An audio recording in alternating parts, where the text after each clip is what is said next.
Sebagai orang Indonesia, kita sering membanggakan betapa beragamnya negeri ini. Itulah juga kenapa kita diharusin jaga kerukunan biar keragaman ini nggak bikin berantem.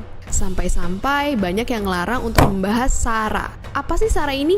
Kenapa kasusnya bisa berbuntut panjang dan bikin orang perang? Pendeknya, SARA adalah singkatan dari 4 kata ini. Keempat hal tersebut amat beragam di Indonesia.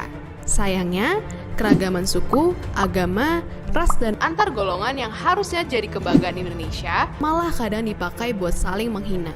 Makanya saat bahas tentang SARA, orang bisa jadi sensitif. Padahal bahas SARA itu wajar-wajar aja dan malah penting buat kita bisa ngakuin dan nerima perbedaan. Jadi, kenapa sih kita susah akur?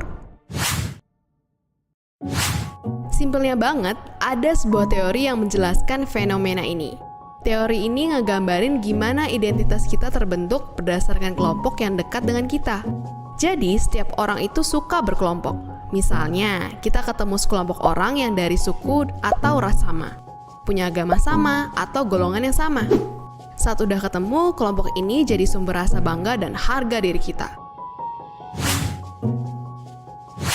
Saat identitas kelompok ini udah melekat banget dalam hidup kita, biasanya kita bakal mikir kalau kelompok kita lah yang terbaik.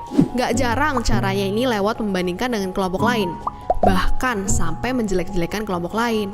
Sedihnya terkadang pandangan akan kelompok lain ini gak ada dasarnya. Akhirnya dengan menumpuknya asumsi negatif, banyak kelompok yang saling gak suka dan akhirnya berantem. Perselisihan ini makin diperparah sama banyak faktor. Jadi, kalau kita nggak segera benerin negara yang diperjuangin sama para pahlawan kita, bisa-bisa negara ini nggak akan bertahan lama. Di seluruh dunia, banyak konflik yang muncul berkaitan dengan hal-hal ini.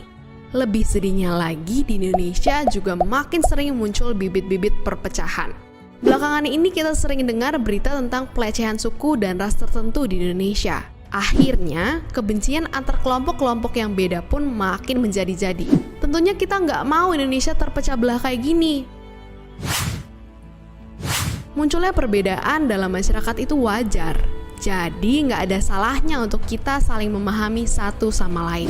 Caranya yang paling gampang adalah mempelajari kelompok yang berbeda dari kita. Ini bisa kita lakuin dengan ngobrol atau baca-baca. Asal sumbernya terpercaya dan nggak ngompor-ngomporin. Dengan begini kita bisa mengerti jalan pikiran mereka dan sadar kalau semua perbedaan yang kita punya emang gak bisa dipungkiri. Dan toleransi dibutuhin banget buat bisa nerima perbedaan dengan lebih lapang dada. Jadi bahas SARA itu gak ada salahnya. Dan kalau dipikir-pikir justru malah baik karena bikin kita jadi saling mengenal, tahu apa aja perbedaannya dan nyari titik temu yang enak buat semua orang. Asalkan ngebahasnya dengan tetap nunjukin rasa hormat, berpikiran terbuka, dan tentu aja bertoleransi. Dan seperti biasa, terima kasih.